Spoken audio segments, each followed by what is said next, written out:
We have been a free civilization for about 850,000 human years.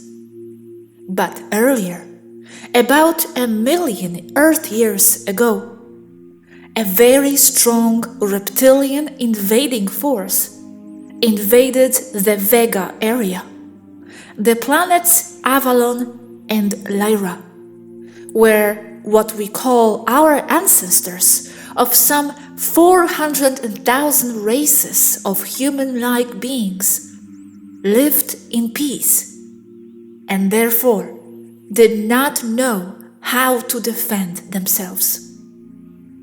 They ended up fleeing from the invading reptile force to save themselves, and small groups of humanoid beings, or human-like, went to hide in every possible corner of this sector of the galaxy. This moment is known as the Great Expansion of Lyra, or simply the Great Expansion. Countless worlds were seeded with humans, the species, among them Taygeta, Earth. Reptiles continued to hunt the species to the brink of extinction. From the need to survive, the Federation, how it is now known, was born. The Federation is made up of thousands of species, but it was started by humanoid species as a means to defend themselves from the reptilian invasion in this quadrant of space against total extinction, as some planets with Lyrian humanoids were or had been so devastated by the Reptilians that only a handful of individuals remained. There was a Lyrian colony living in peace on Earth, in a high-frequency advanced holographic society, although on Earth there were already other species of hominids before the Lyrians arrived. The first humans from Lyra landed on the planet around 40,000 years ago, living in peace and harmony with older species like the Neanderthals. These are old, pre-Atlantis civilization times with spaceports. During that time, when that advanced holographic civilization was on Earth, a Taygetan Pleiadian colony was established that coexisted in peace and cooperation with the Lyrians. That Taygetan base was on a now defunct continent called Oceania. That base, or colony, was called Lemuria. This is before Atlantis. It was only a colony within a larger planet-scale positive civilization, and it coexisted with the Lyrian civilization present on Earth. Lemuria was a complex civilization, not only of Taygetans, but it did have a very large Taygetan component as their colony. Something like New York is a group of cultures, like Little Italy, Little China, Irish, Russians. This civilization got invaded by the reptiles. This happened after a great battle known as the First Ancient War by the researchers of Ancient Aliens, where nuclear weapons were used against them. That's why there are traces of bomb-grade ionizing radioactivity in places like Pakistan. The only part of that planetary civilization that remained fighting was Lemuria, as the reptiles enslaved the rest of the humanoids. Lemuria fought the invaders. Those who remained were called Adams by the Reptilians, or Adamic race. That referred to the captured Lyrians and the ones who descended from them, as this took or was going on for several generations, 40,000 years ago, to 13,000, 1,200,500 years ago. Children were separated from adults. Some were used for parenting, where newborn babies were separated from their mothers at birth. These newborns were indoctrinated with reptile teachings, but they were also genetically altered. It was attempted but failed because of the very strong connection to Source that all Lyrian races have. The adults were slaughtered and eaten. The children were left to start a new race of slaves, the Adamic race. In the Old Testament, it should be read that a person there means a race or a people and not an individual. But now I must say that the invading reptilians created, using genetics out of themselves, another race of reptilians that is now indigenous of Earth. That race is still enslaved by them. They used part of their genes to enhance and use another indigenous reptilian race, probably an animal.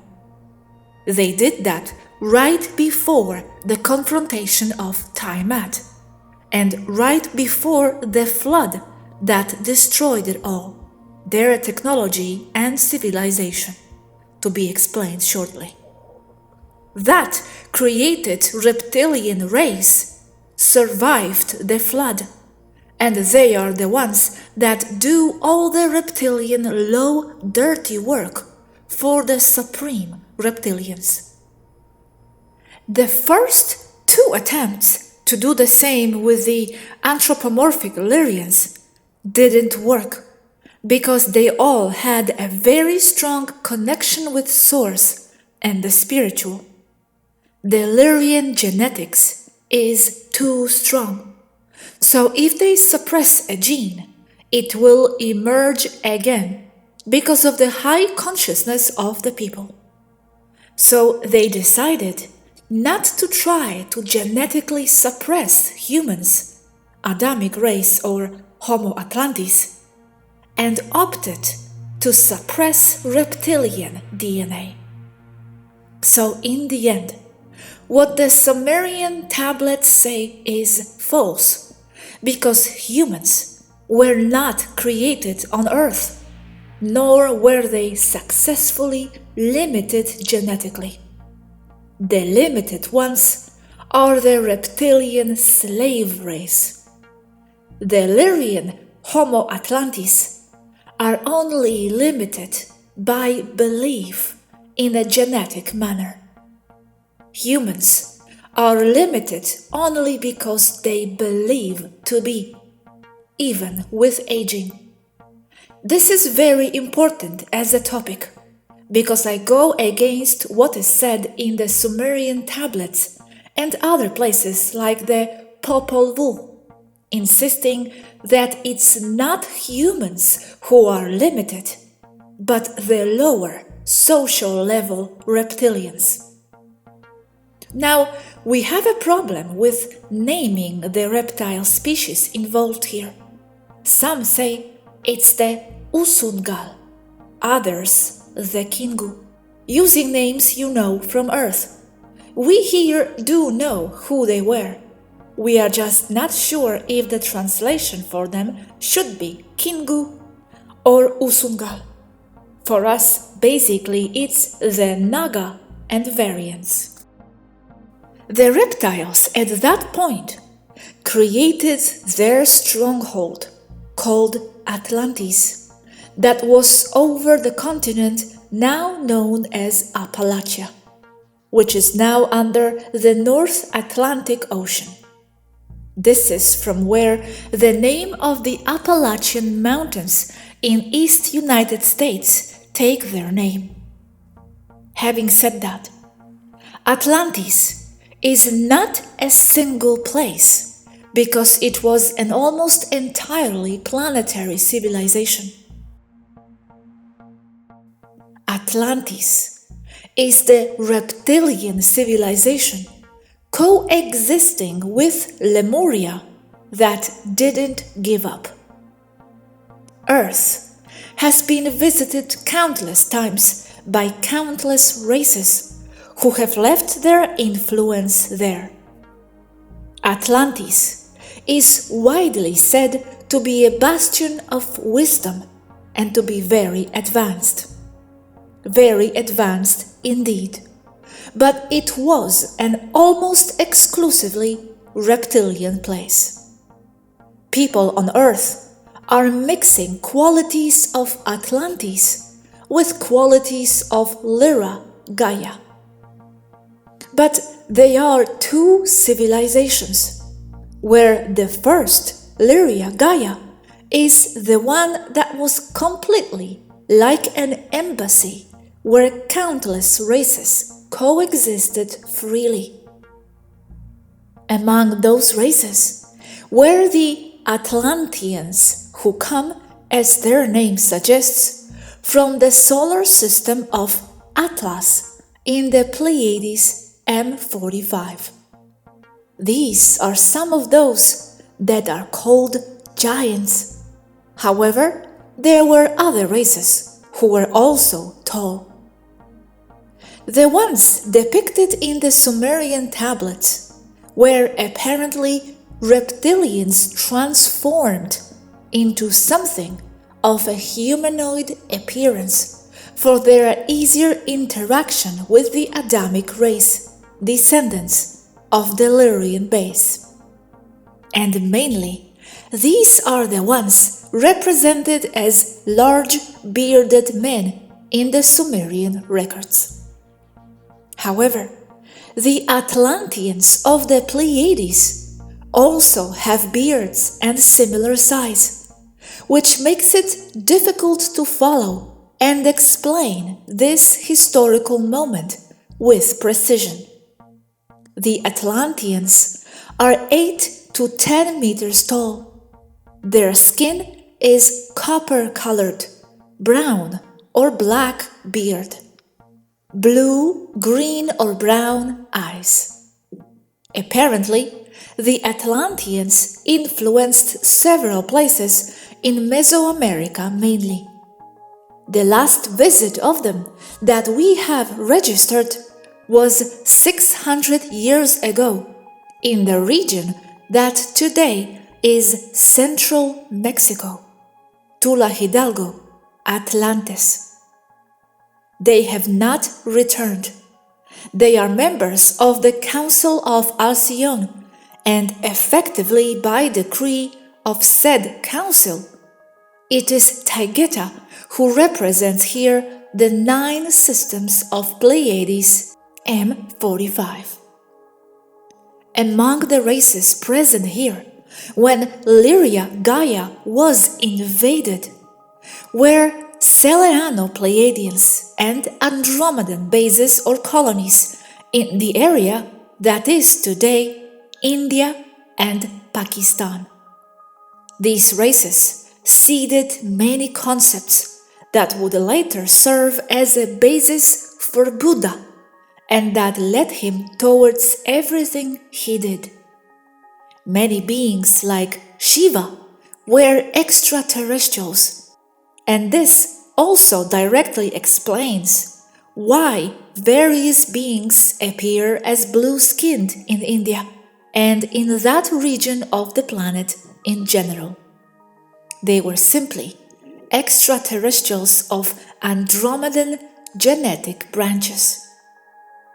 Also, their writings, like Nepali, is preserved with up to 90% similarity with the symbology and writing of the modern Andromedan language.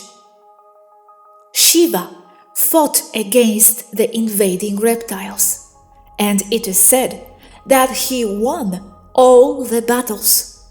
However, the outcome disappears from the records.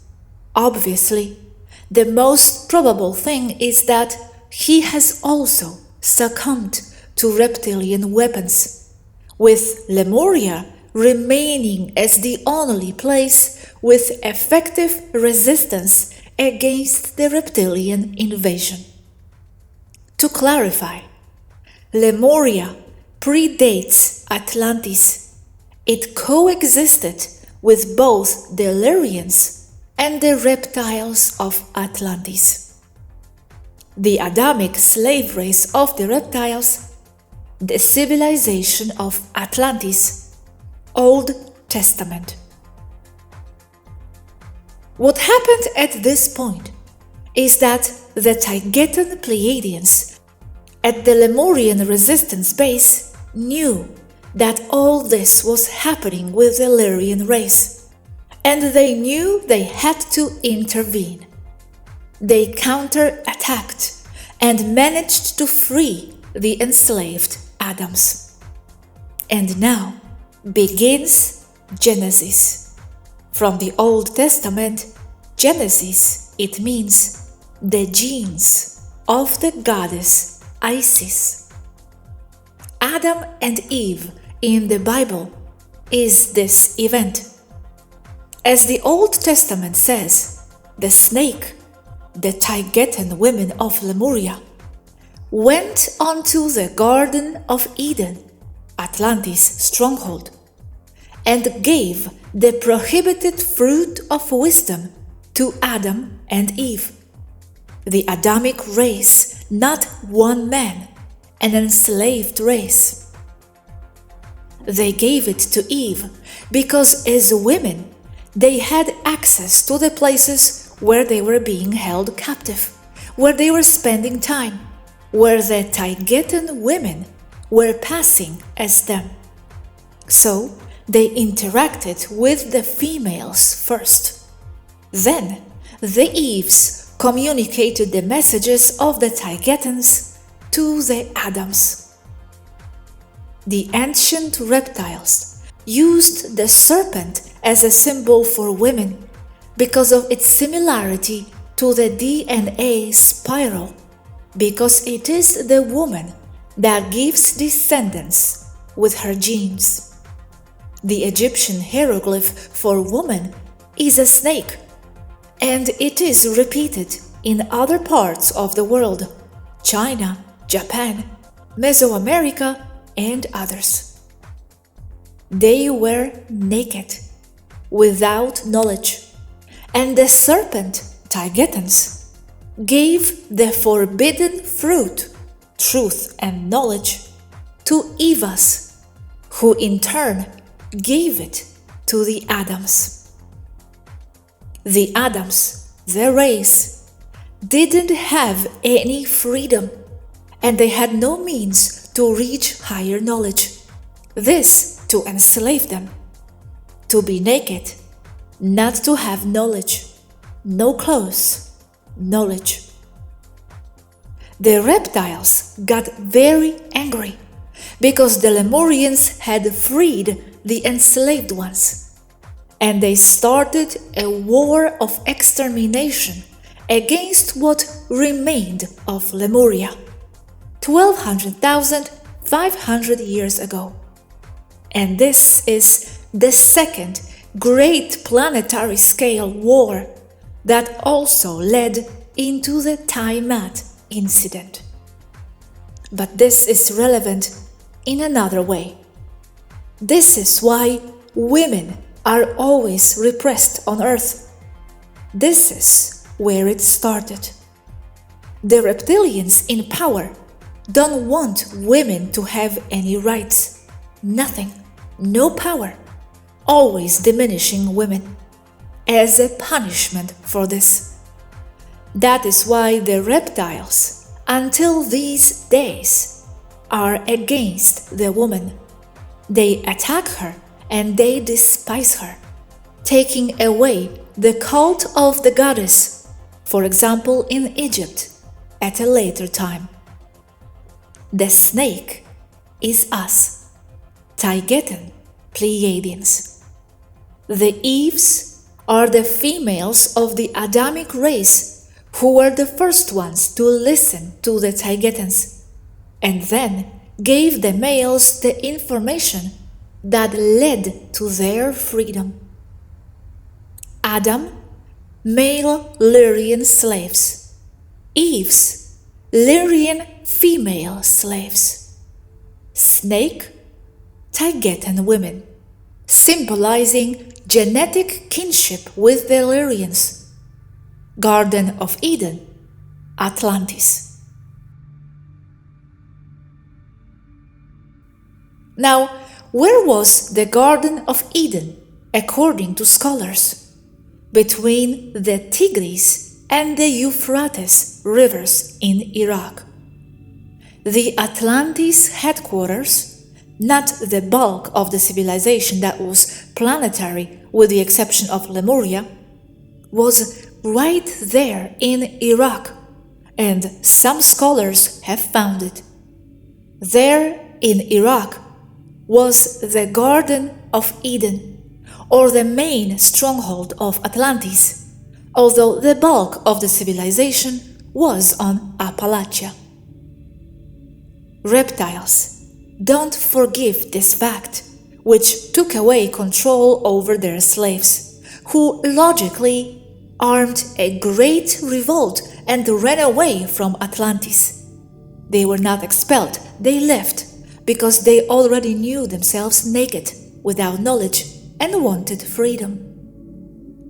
The furious reptiles then set up another great hunt, with a subsequent massacre of Lyrians and Taygetans, with some surviving.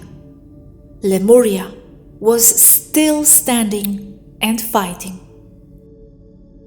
And it is what we do now again, making the Adamic race, or Homo Atlantis, the Earth humans, see that they have no knowledge, that they are naked, and that they must wake up.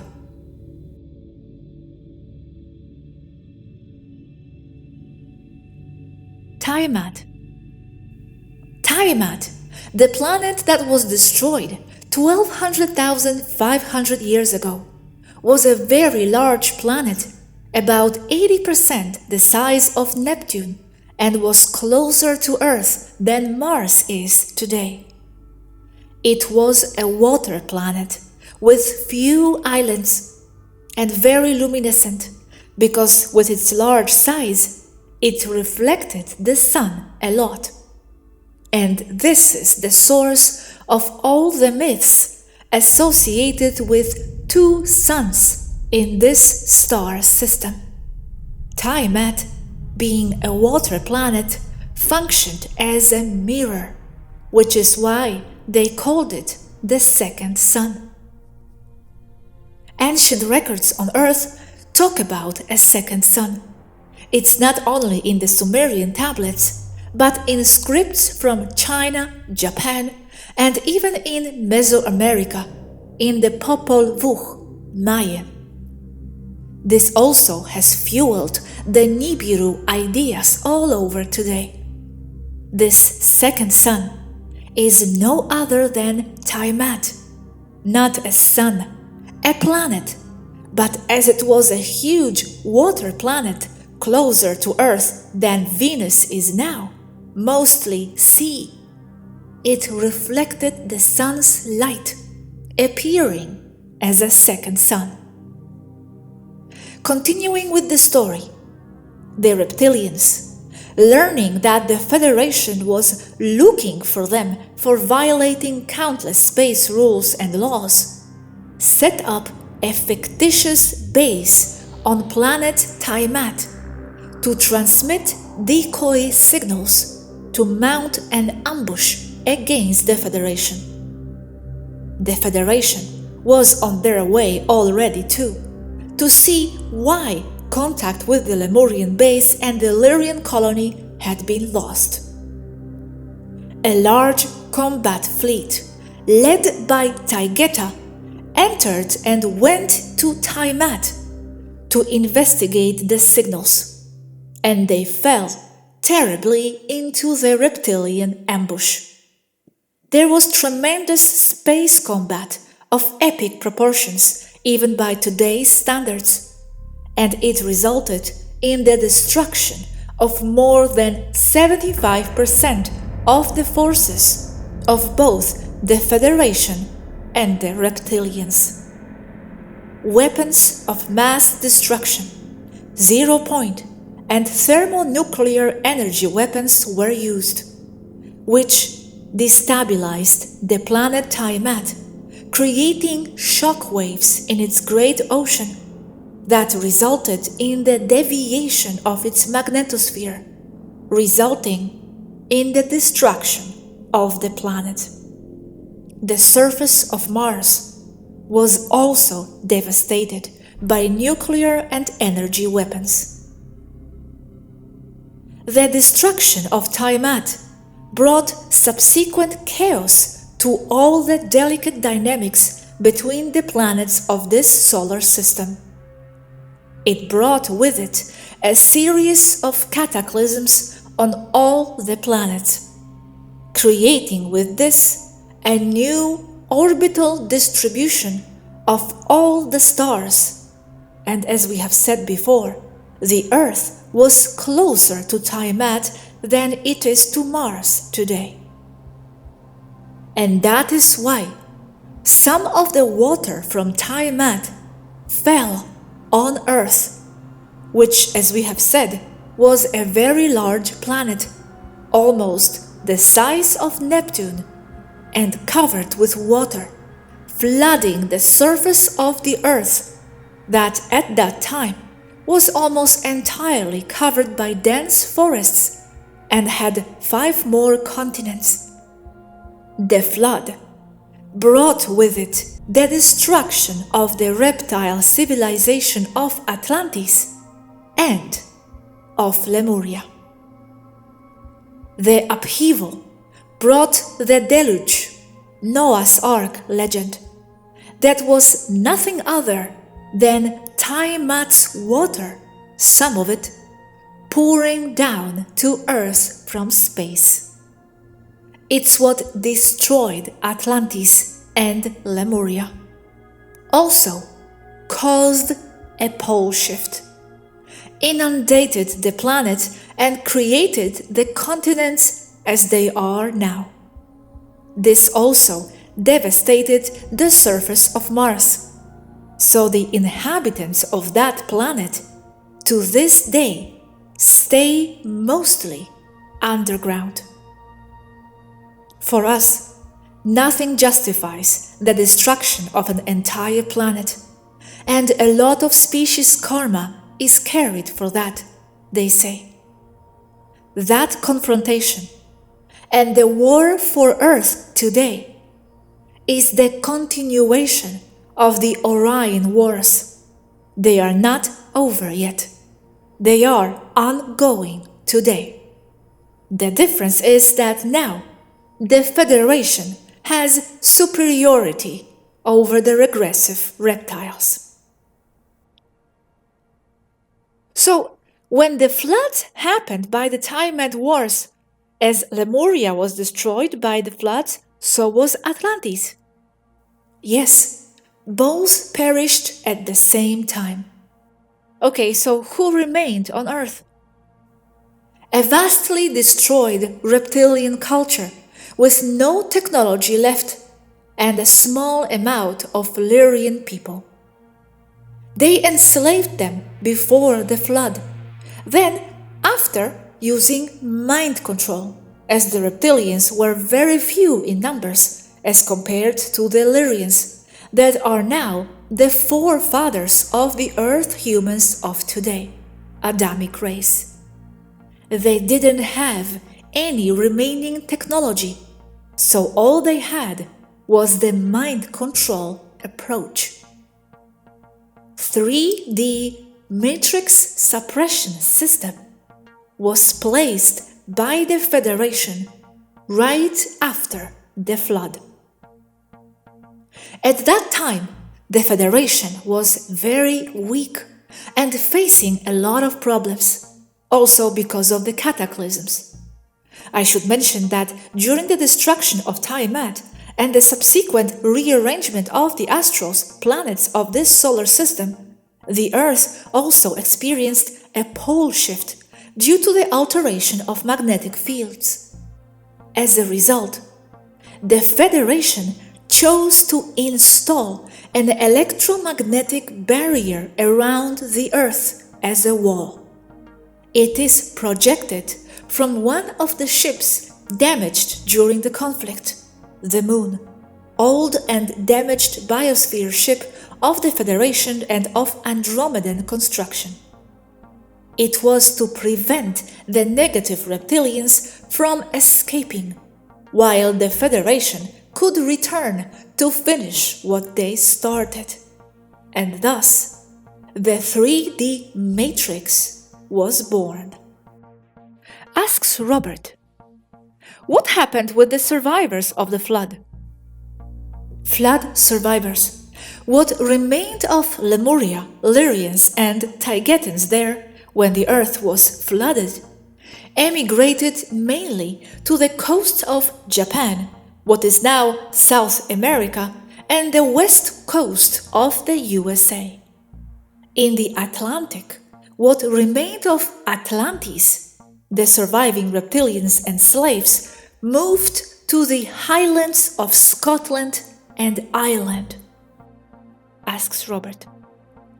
And who are those beings that have elongated skulls, Homo capensis? Are they still on Earth? They are one more species, very linked to Atlantis. After the flood, they migrated to the highlands of Scotland and Ireland, hence the name of Highlands. From there, they went down to places more akin to them, like Egypt. They also had large settlements in South America. They come from the constellation Cassiopeia, and they inhabit many worlds there. There aren't any on Earth at this time. They lost all their technology, their ships, and everything. In parentheses, there are no records of glaciation at this time. Very contrary to what established science says, there was no ice age. It was introduced as an excuse to erase the true history. Asks Robert. So those of us who are on Earth, we are not the variant that the reptiles created. I must make this very clear. As I said above, humans were not made by the Reptilians. Their plan and their genetic engineering did not work because the base Lyrians themselves prevented it due to their advanced consciousness and connection to the source. What the Sumerian tablets say, and also the Popol Vuh, is information that was provided and or written by the Reptilians, and is their point of view, with an agenda to control the humans, Lyrians. It's like a Bible again, a story rigged for an agenda. As I have said before, just because it is written in Sumerian tablets, it does not mean that it is the truth. It is written by the victors with an agenda. If these were their records, it would not be written in clay, but in quartz crystals, gold discs or similar devices. The human beings are Lyrian, and their DNA is complete. It is only deactivated, but not by a test tube, but by the manipulation of human consciousness, because it is consciousness that activates, deactivates, and rewrites a gene, chain of genes, or the whole sequence of the genetics of a species. And it is also consciousness that creates a new species in this way, and not by random mutations or natural selection.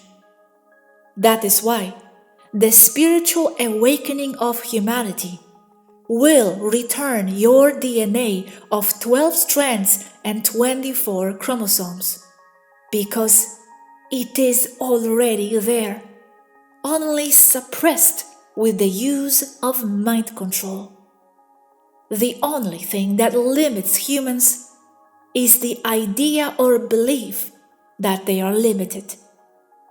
Scientific ships like our ones have studied modern human DNA, and just like the results of the experiments of other races, it is confirmed that the DNA is complete.